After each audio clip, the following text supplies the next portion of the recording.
Welcome to the Marketing Corner, hosted by Shawn Campbell, and we are thrilled to have you with us today. Whether you're an aspiring entrepreneur, a seasoned small business owner, or a marketing pro looking to sharpen your skills, you're in the right place. We're all about bringing you the latest insights, strategies, and real-world advice to help you thrive in today's competitive market. Thank you for tuning in. Let's get started. Here's your host, Shawn Campbell. Good Saturday morning, everybody. My name is Shawn Campbell. I'm your host of the Marketing Corner. Thank you, as always, for tuning in. We got two icons of Tucson business today, good buddies of mine.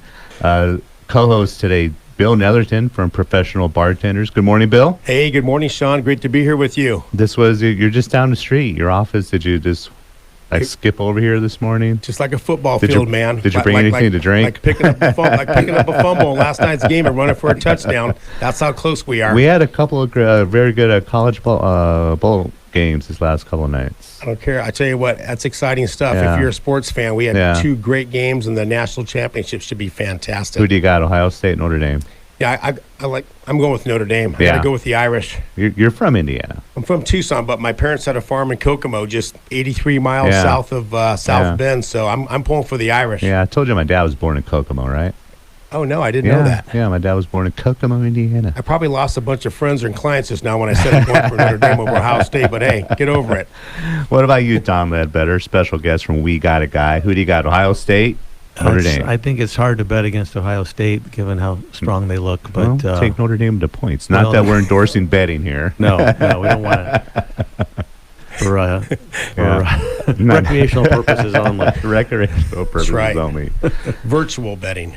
Thank you for being here, Don. I really appreciate you taking some time out today, Saturday. I know you're very, very busy.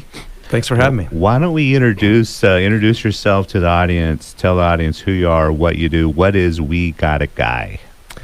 We Got a Guy is a local referral service for contractors, from handymen to general contractors and pretty much all the trades. I use the word local because there are other Angie's List and Home Advisor and Thumbtack and those that are national companies. And I love when people ask me the difference because being local, we actually know the people we're going to send out. Most of them have worked on my home at some point.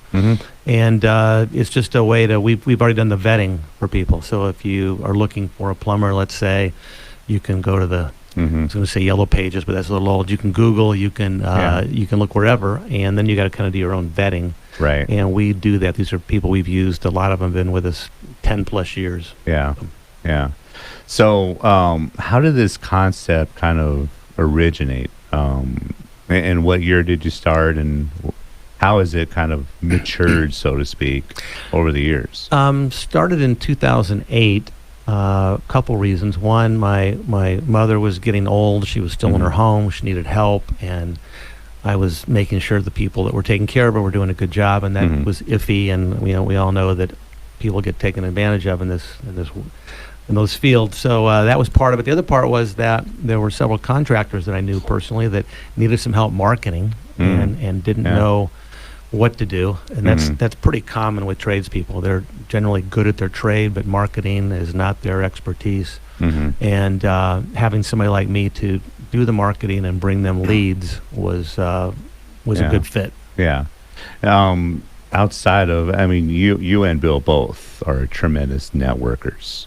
Is that something that the two of you kind of work on, or is it just kind of a natural shtick of your guys? Yeah, that's a great question, Shawn. I continue to learn every day from people like you, from Don. Everybody has a different philosophy and a different take, but it all comes down to consistency of your networking and marketing. I try to get out in the community and rub elbows and meet new people. That's probably what I'm best at and what I enjoy most is the interactions with people. And so that's a big part of it. You've got to market. You've got to keep your brand in front of people. Like be a guest at your own party. That's one of our taglines, our catchphrases. I love that phrase. And you just got to run with that stuff and be innovative every day. Yeah. Don, do you have any things in mind when you go into an event Absolutely. Yeah. And I was just to follow up on Bill's comments. I mean, having outgoing personalities like we do is certainly an advantage. Right. But there's definitely skill involved in doing it, because frankly, a lot of them can be a colossal waste of time. Right. And if you're going for the social purposes to meet people and for your social life, that's great. But that's not. I target. The people I want to meet, the connections that are going to be beneficial to both parties, and find the people that I can help and people that can help me. Yeah. And then there's a lot of different networking groups in town, and some are better than others, some are larger than others, some are better run than others. But it can be just people don't figure out the ROI on it. Right. Your drive time both directions, and Exactly. and really making the most of what you go to is and that's what I tell new people that are starting off is you got to really look at how much time you're spending, because just going to every networking event can be a waste of time. As it relates to good friend Don Ledbetter, another fellow business leader here in our community, and we got a guy. I've personally been using that company and their services for many years now. My wife and I own 3 vacation rentals. I consult and I manage on a few others. And you've got to have a good quality network of people in place. Right. It's great when you get the bookings, but if there's an issue, you want to be able to address it right away. So honestly, I mean, they've got it covered from A to Z: plumber, electrician, HVAC, handyman services. There's a whole array of things that need to be done. But knowing you can call a trusted, locally owned business with a great team, it takes the guesswork out of it, and you're working with people that are honest, with integrity, that are going to get the job done for you. So my vote is we got a guy. And just how much time does Don saved you over the years? It's just one call and it's done. Yeah, you just tell them what your needs are. They have an online platform. You fill out the form, I believe, and you send it in, and then they connect you with the proper service that you need to resolve your problem or issue. Yeah. And a lot of times also people don't know what they need. They don't know. Yeah. Great point. They'll call me and ask for a handyman because they need a new electrical panel. Wow. Well, we're probably going to go with an electrician for that. I'll send the plumber over. and vice versa. A leaky faucet is many times something a handyman can do, and you don't need to have a plumber. So we sort of play a matchmaker role of trying to connect them with the right person for the right job. How many people do you think you have in your network of your electricians, plumbers, et cetera, et cetera? We probably have 75 or 80 now. We have 15 different handymen, for example. We have the best stable of handymen we've had in forever. Different areas of town they work in, different areas of expertise. And then we have window washers and appliance repair and things, tree trimmers, things like that you wouldn't necessarily think to call us for.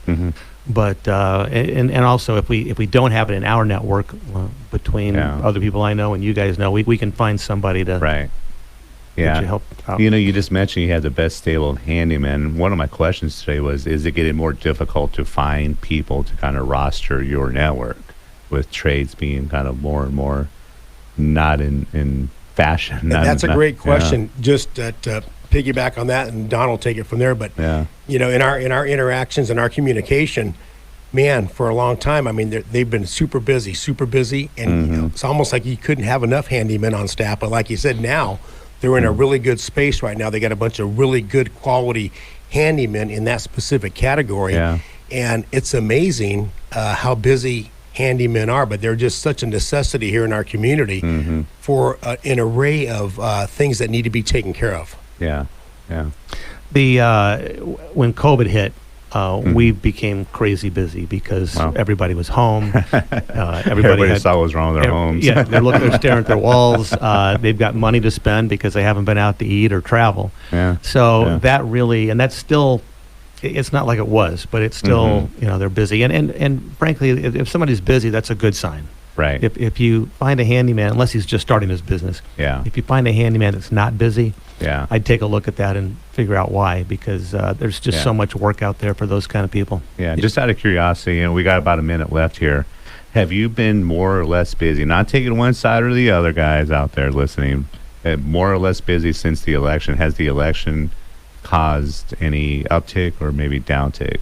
Not that I've seen. I know everybody was concerned about what that would mean to the trade people, to real estate business, all that. I haven't seen, and time will tell going forward which way that goes, but I haven't seen anything on my end. I think real quick before the break, I think that in less than 10 days after the inauguration, I think there's a good vibe right now that the election is over, because there's a lot of nastiness that takes place on both sides. But I'm excited about 2025. Me too. I think everyone is upbeat and feeling good, and I think businesses are going to prosper, and everybody needs to go out there and spend money and feel good about spending it with people that are trying to put food on their table as well. Yeah. From my perspective, these first 11 days of the year have been tremendously busy. Been phenomenal. So good. Yeah, we're heading into our first break. You are listening to the Marketing Corner. If you have any questions for any of us, it's 520-790-2040. That's 520-790-2040. Give us a call. We'll be back in a few minutes. What did you think of that last commercial, Bill?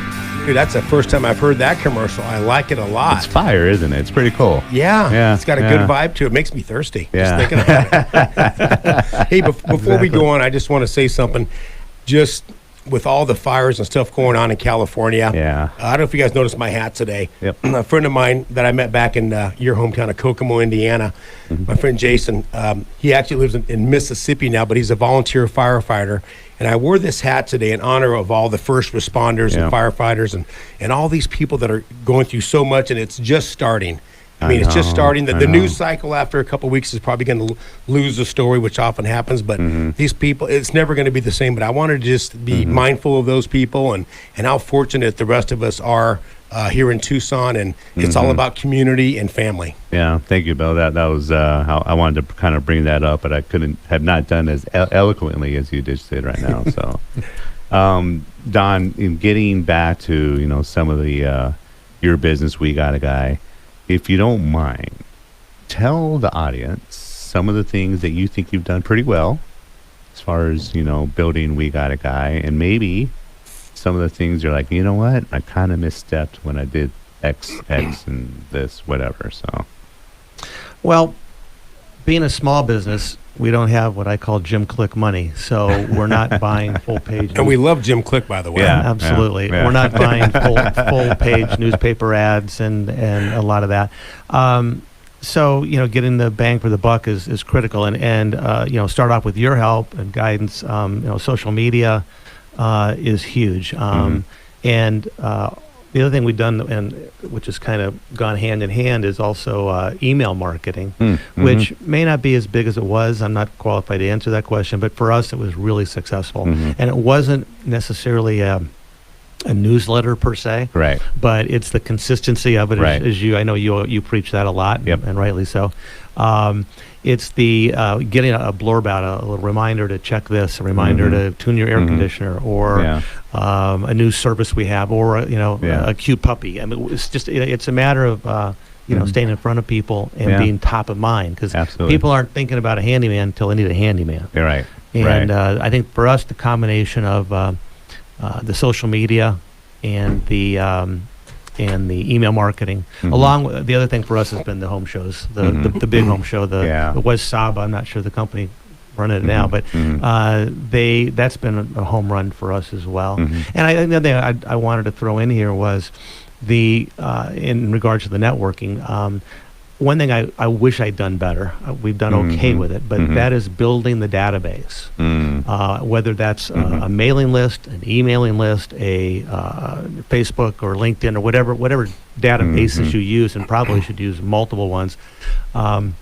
We probably have 5,000 people, and we if I would had done a better job, we'd probably have 10 or 12,000. I've talked to Donnie Cathy, who you guys probably know. Cathy's Vacuum and Sewing. Yes, been in business a long time. He is the king of that to me. He has like 30 to 40,000 people on his mailing list, and that is so significant. And you talk to other business owners, they don't even have a mailing list. Right. Yeah, that's so true. It's just to me that's my one piece of advice for people starting businesses. Start collecting the people and stay in touch with those people. And we all know that word of mouth is is the best, and staying in touch with those people is huge. Yeah. One of the things I started to do to improve my, collection of contact information, I use an app called Popl, P-O-P-L, and you just scan my QR code off my phone,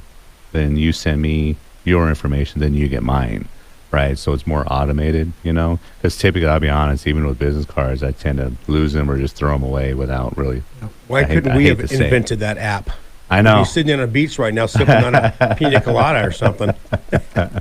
Hey, I got a question for you, gentlemen, though, fellow business owners, as it relates to marketing. There's obviously, Shawn, you specialize in social media. Don does a great job of marketing in his own right in different platforms. But I guess my question to you and to the community, to other business owners is, and this is kind of an open-ended question, what's the best bang for the buck? I mean, there's still some print media going on. I mean, like there's right. Desert Leaf, there's Tucson Lifestyle, what's the should we be mixing it up in that piece of the pie? Yeah. What's the, I don't know if there's a right answer to that, but what is the answer to that? I don't think there really is a right answer because there's so many different, philosophies. I'm more of the philosophy of you need to be more omnipresent, right? You need to be very, very strong in social media across all the platforms. I still love email marketing. I still love this. I love the quote unquote traditional marketing, right? So I think you need to find that right combination, and you need to be patient and test out, not just for a couple of days and say, well, this sucks, and just quit running ads on Facebook. Right. You need to test them out. You need to run multiple ads, and for invest in it and commit to it for at least 3 months, maybe 6. Minimum 3 months, but more likely 6, right?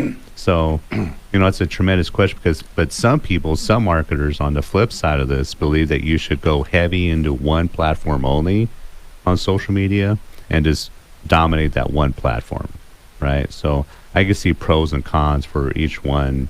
Like as an example, when you say dominate one platform, just give me one platform as an example. Would it be LinkedIn? Would it be Instagram? I mean, what is it? Right, yeah. And depending on your business. If you're a B2B, get on LinkedIn and just dominate LinkedIn. Post multiple times a day, write articles, do videos, and just dominate. If I wanted to hire you and say, hey, Shawn, I want to spend X amount of dollars per month. I want to spend $1,000 a month. What platform would you put me on, or what do you think? After at least a 30-minute conversation with that potential client, then we would really determine what platforms would be the most applicable. Because everybody's business is different. Everybody's different. Okay. I don't have like a one size fits all at all. It depends on, first and foremost, on what you do, who your audience is, and what your budget is. Right. I always need to leave enough quote unquote meat on the bone.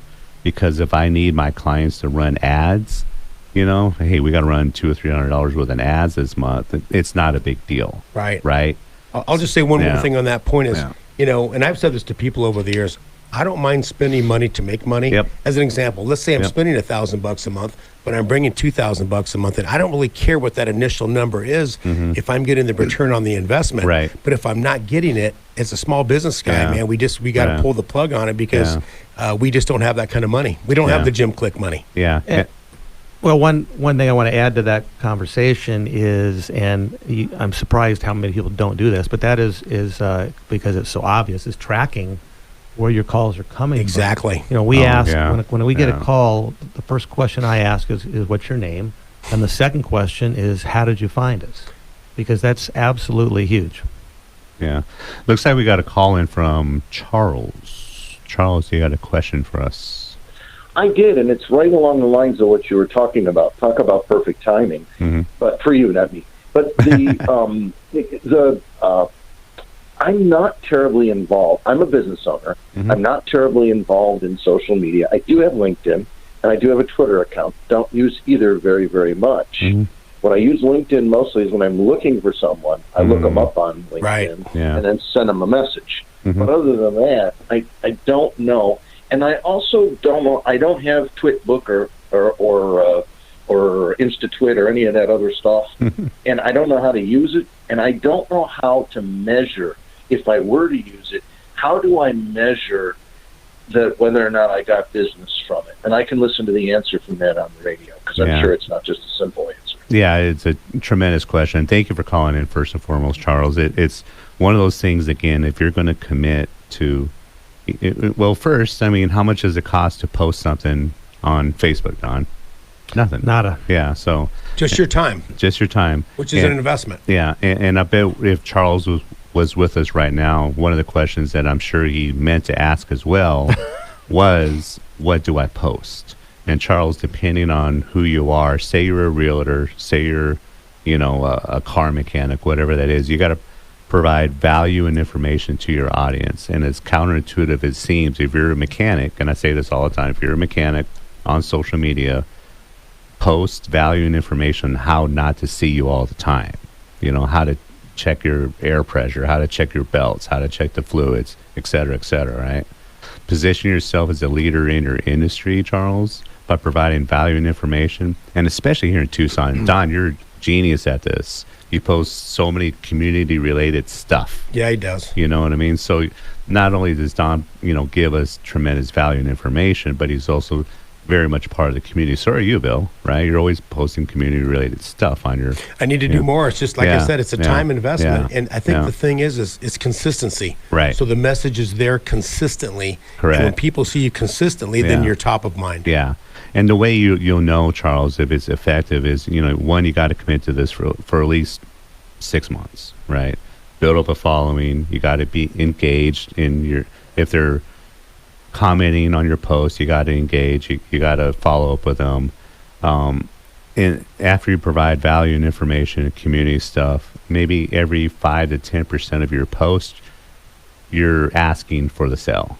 Right. You know what I mean? So, and speaking of tracking, I mean, at the end of the day, we just have to ask our clients, hey, how did you hear about us? Right. Hey, I saw your van at the intersection of Broadway and Swan. Yeah. I saw you at the Smith wedding last Saturday. Right. You did the fundraiser. We saw you at Harlow's Nursery for their annual gala. Yeah. But we have to ask the question. Yeah. On our online forum, we actually ask that question. Mm-hmm. And when people don't fill it out, my office manager, Sistine, is great about saying, hey, I know you didn't complete that part, but how did you, in fact, hear about Professional Bartenders Unlimited? Because like Don said, if we track that information, we know in real time whether or not it's accurate and if it's working. Right. So we got about a minute left until the next break. But another thing, Charles, if you were to run ads on Facebook or Instagram, whatever, it's not always about how much that ROI is, but it's also about brand awareness, right?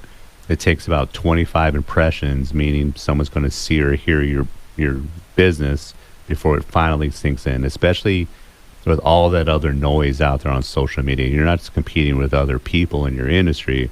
You're competing against me and, what I do on social and, the content I get from this show. So your content really needs to be engaging. It's an art. It's just a number of things you got to consider. So. Hey, Shawn, when we come back after the break, I want to talk to everybody about value as far as from a consumer standpoint, spending money, and from an owner standpoint. Cool. We are back with Marketing Corner co-host Bill Netherton, Professional Bartenders. Woo! A special guest, Don Ledbetter from We Got a Guy. Good morning.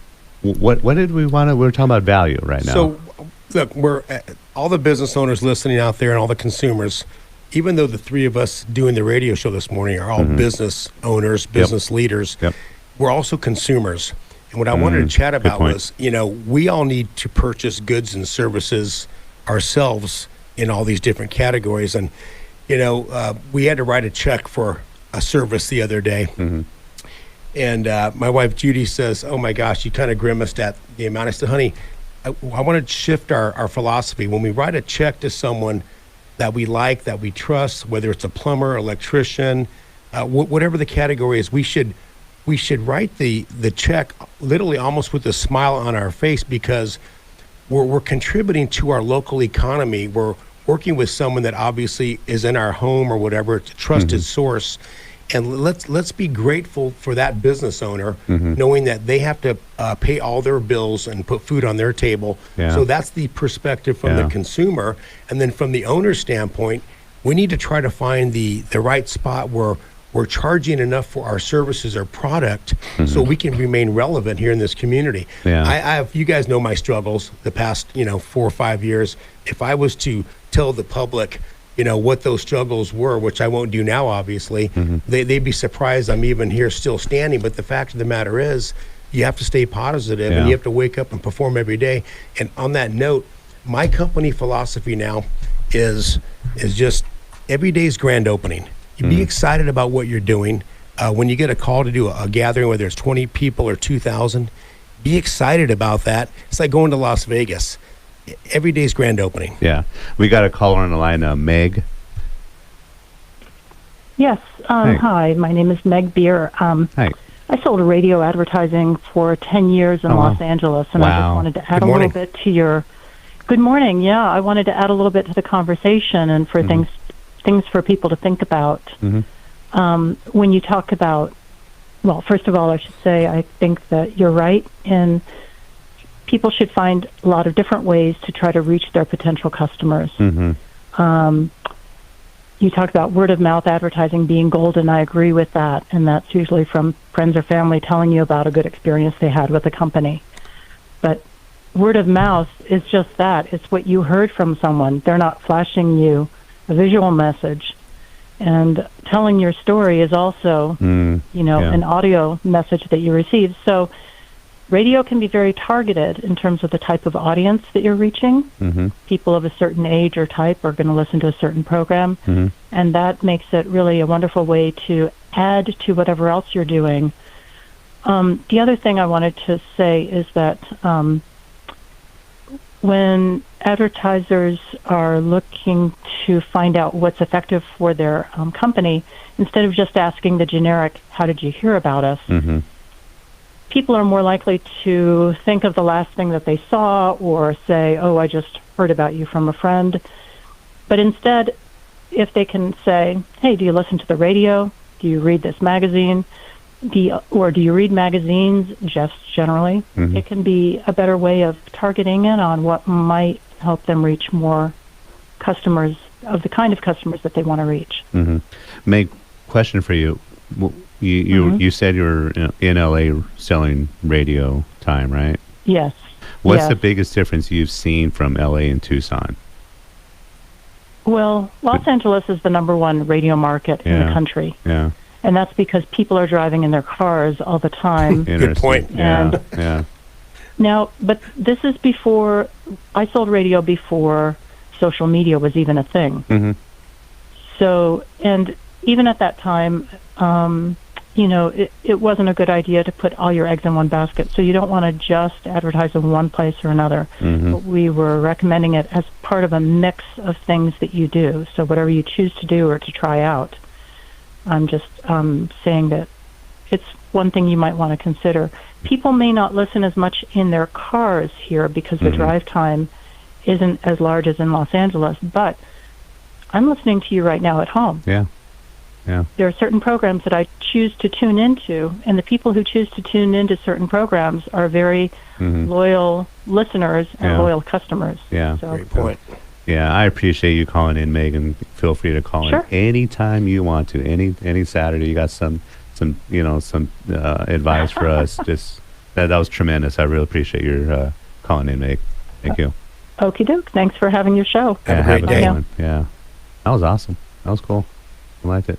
And one thing to kind of follow up on what you were saying, Meg, is what I do with this show is I repurpose it as a podcast. I put it on YouTube. I put it on Spotify.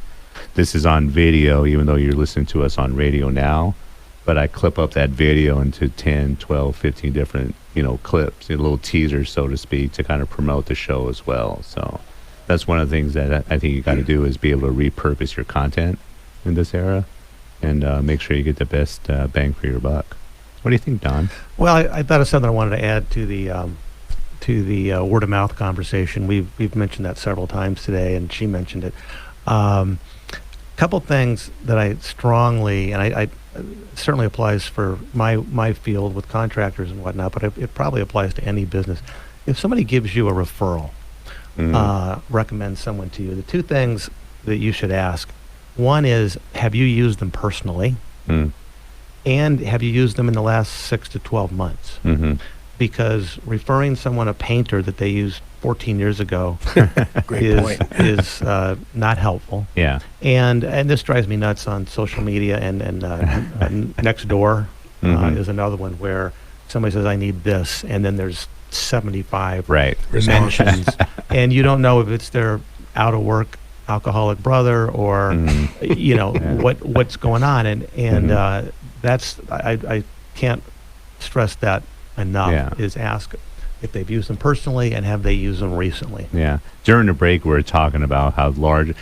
Bill, the first time you were on, weren't we talking about that? How larger corporations are kind of. Yeah. They're buying up all the smaller guys. Yeah. And, you know, from a consumer standpoint, and it's probably not going to make our pricing any better for us, because if the big guys are coming in to buy up the little guys must be doing something right. Otherwise, the big guys wouldn't even be taking a look at them. So those are things to consider.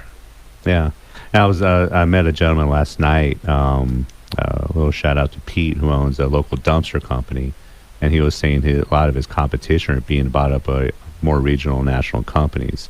But he was excited because he's like, now I'm the only big local company, and I know how to, you know, provide good quality face-to-face customer service. They're going to get me, not somebody at, you know, the middle of Tennessee. You know? And he can market that all day long. Oh, yeah. Locally owned and operated. Yeah, he knows how to shake hand, kiss babies too. He's a good dude, really good dude. First time I ever spoke to him was last night, and the guy's just electric. What was the name of his company? I forgot. Does he drink cold beer? That, and if he wants me to say the name of his company, he's got to pay. You know, That's right. This is not a free show, man. Ain't no free show. Come on. But you're talking about that too right now. You versus Angie's List and all these other, you know, when people call you, you actually, like you said at the beginning of the show, a personal experience. You know all your contractors on a very good level. And we're in the middle too, as far as we're obviously trying to help our clients, but we're also trying to help the contractors to market their business. Yeah. Where some of the online businesses and platforms are really just seeing how much they can get out of them. Right. How much can they get per month? Yeah. And it may work, it may not. But it's taking care of both sides. Yeah. Like you said, it's not personalized. I mean, it's tough to get you use the word customer service, which is kind of an oxymoron phrase. I mean, you'd be lucky if some companies you can't even reach anybody. Yeah. And, I mean, you have to go to great lengths to speak to a live person. I like and everyone's different about this, which is fine, but I'm old-fashioned, like the hands-on approach. Yeah. Texting and email is great. There's a purpose for those things. Yeah. I love picking up the phone and calling my clients. Yeah. Hey, we did your Christmas party last year. Can we put you on the calendar again for this year? We're booking up rapidly. We want to make sure that we've got you taken care of. But those personal phone calls, to me, are worth their weight in gold, or going by and checking on a few of my events. Right. Just to say hello to the client. Do that, what I call the 5-minute flyby. We might have 6, 7, 8 events going on a Saturday night. But to show up and say hello to the clients, there's nothing more gratifying for me personally as the owner, but to see the looks on their faces when the owner of the bartending company walks in, it just makes them happy, and it gives everybody a warm feeling, and I like that interaction. Yeah, and I do want to give you your team out at the Arizona Bowl a huge, you know, tremendous compliment at the VIP. The Snoop Dogg Arizona Bowl VIP tent. Your crew out there took very, very good care of the VIP tent. Thank you.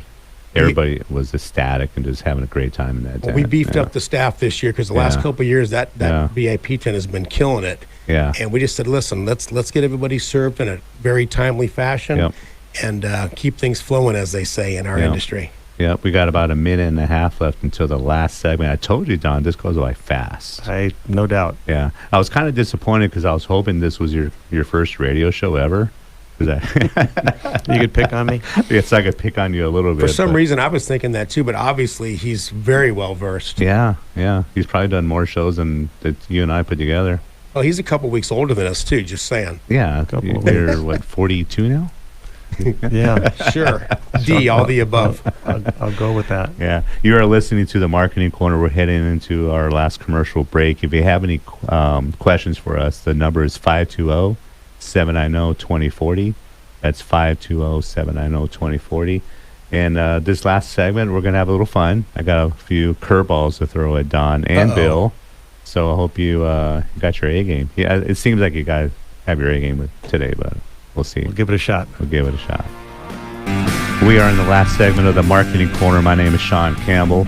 I'm your host, special guest, Don Ledbetter. We got a guy today. Let me go through our Marketing Corner sponsors real quick. First and foremost, he's in studio today, Bill Netherton, Professional Bartenders. Well, thank you. Thank you for being here, Bill. Appreciate it. It's a pleasure. David Bradley, Medicare A to Z.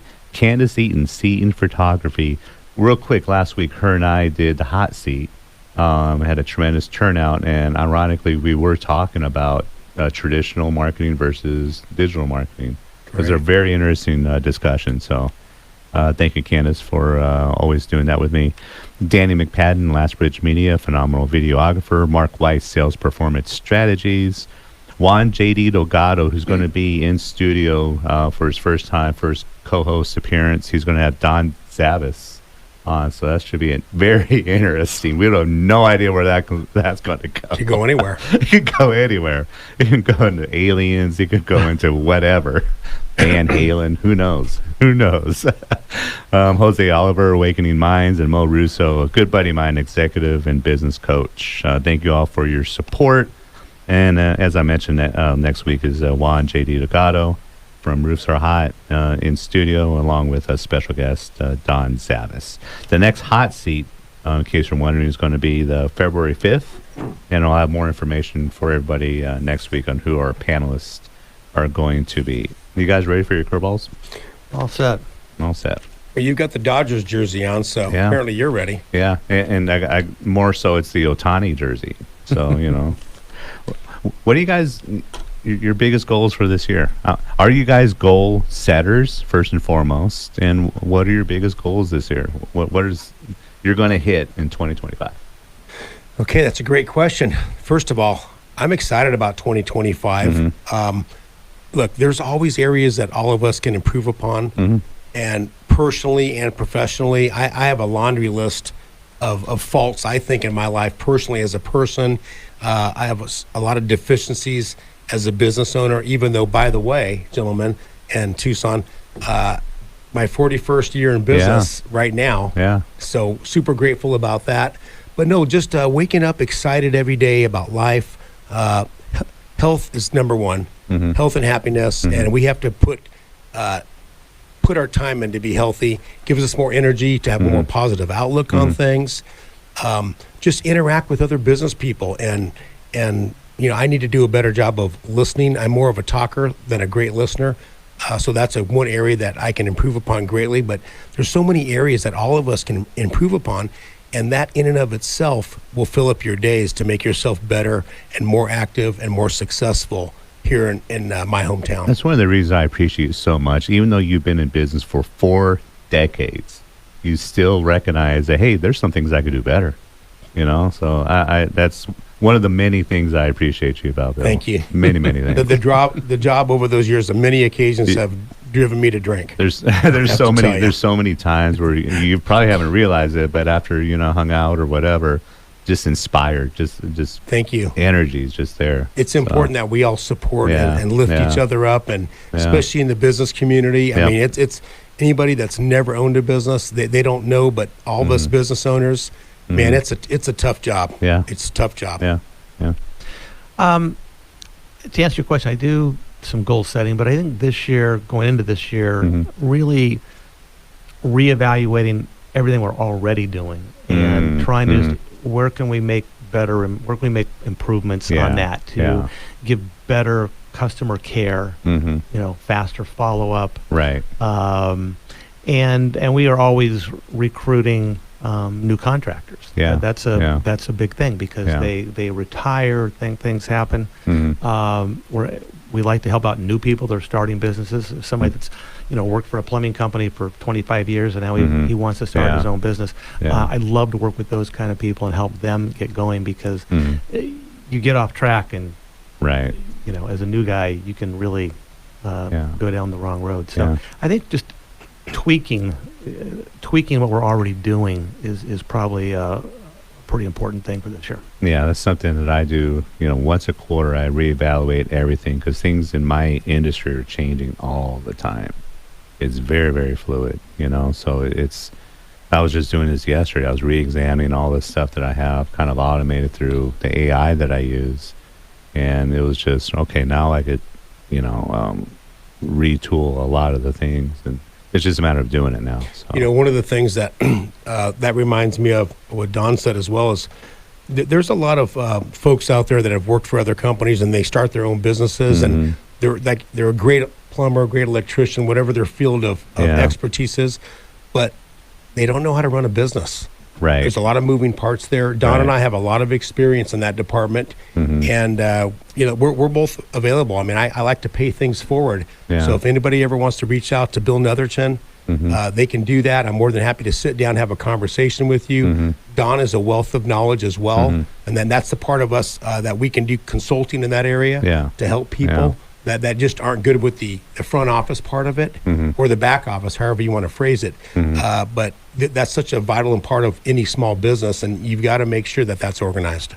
One of the things that we don't talk about enough on this, and one of the conversations I always remember, you and I were at a culinary dropout, and the education, the flat-out education you gave me on credit and the financial statements and everything, I was like, wow, I should have paid you. Leverage, baby. It's all about leverage. Yeah.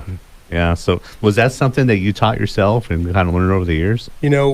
Mentors in my life that taught me how to manage money, which unfortunately none of us were really taught in school. Right. They should be teaching that from elementary school on up. What's the value of $1? What does credit mean? What does debit mean? Liabilities versus assets. So mainly I am self-taught. I've got a couple years of college at Pima Community College, but being in the owner's seat, you have to be a quick learner, but the best way to do that is not to reinvent the wheel. Is just look around you in the community. There's some amazing people here in Tucson that are a wealth of knowledge, and trust me, there's so many of them that want to share, and that's what Don and I and yourself, Shawn, also, we do that every day. Sometimes we don't even know it. It's automatic for guys like us, but for the novices out there, please don't hesitate to reach out, man. I'd love to have a conversation with you. Yeah. You got, can I call it a side gig? Should I call it a side gig, Doc? Your plant, your hobby? Side hustle. The side hustle? A hobby that makes money, sure. Yeah. Why? Well, how did you get involved in that? Oh, a long story we don't have time for, but... and by the way, the face you looked at me right now, I was like, what are you talking about? Hey, he doesn't run that escort service anymore. That was back in the 80s. That was back in the 80s. It goes back to college. I had a water bed and a beanbag chair and decided I needed something else in my house. So I started getting plants, and I learned to propagate. And, for me, it's my happy time. I can go into my greenhouse and just do some propagation, and my stress level drops. And I've kind of taken that more into a hobby. I don't want to have a nursery, but I've done that more of a hobby business and have fun with it. And unlike skiing or golf, it's nice to have a hobby that pays for itself. All right, so I got homework later on. I got to learn what the word propagate means. Hey, listen, that's a big word for me as well. But think about when he's propagating. Are we allowed to say that on the air, John? I don't know.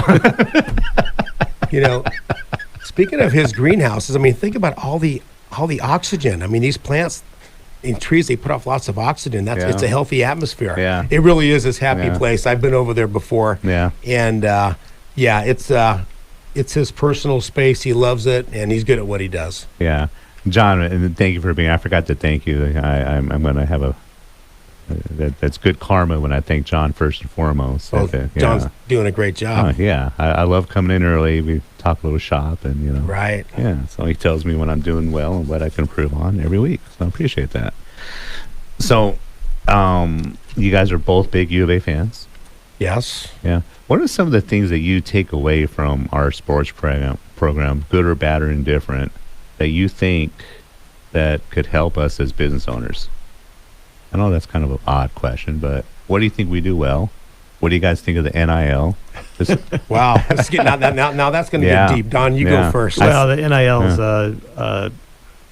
that's a like a 6-part show. That's a problematic issue, especially for a school where we're at. We're not quite. And no offense to our school, but the alums and whatnot. So it's a challenge, but it's fun to have your home team to root for. I grew up here. I'm an alum. I remember going to the knothole section, which was 25 cents when I was a kid. Yeah. So I've been a fan forever, and I still don't like ASU. Perfect. So second generation, all in, perfect. all in for U of A. Yeah, thankfully we have a nationally recognized basketball program. Yeah. Football program has its issues. That's a whole nother program in and of itself. But we have to support our local teams. But the whole NIL thing, I don't know what that's going to look like 3-6 months from now. Yeah. It's crazy. I think I'm okay with a percentage of players making money or making money. The universities have made billions of dollars over the years off these young people, but there's no regulation right now, so we don't know what's going to happen, and the deep pockets are going to win out right now. The big thing for me is that the value of the education is completely lost and unappreciated. Education? In all this. What is that? You know what I mean? There are struggling students out there working 2 or 3 jobs just to pay for tuition. Exactly. Meanwhile, you get to go to a portal and go somewhere where you get paid more money. What happens? These guys they're not going to go to the making NFL more draft. money. You're making more money now. Staying in college. I just heard how many are in the portal for football this year. 6,000. Marshall, the whole team left, right? I think it was Marshall. So they got some openings for me. I got a couple years ago. I saw the movie Rudy. I like that movie. Yeah. So, everybody out there, thank you so much for tuning in today, and the callers that called in. I really appreciate it. Bill Netherton from Professional Bartenders Unlimited. Appreciate you. Thanks for coming by. Don Ledbetter, We Got a Guy, WeGotAGuy.com. Yes. Yeah. So be a guest at your own party, Tucson. Pro Bartenders. Thanks for having me. I appreciate it. Thanks, Sean. Thanks, Don.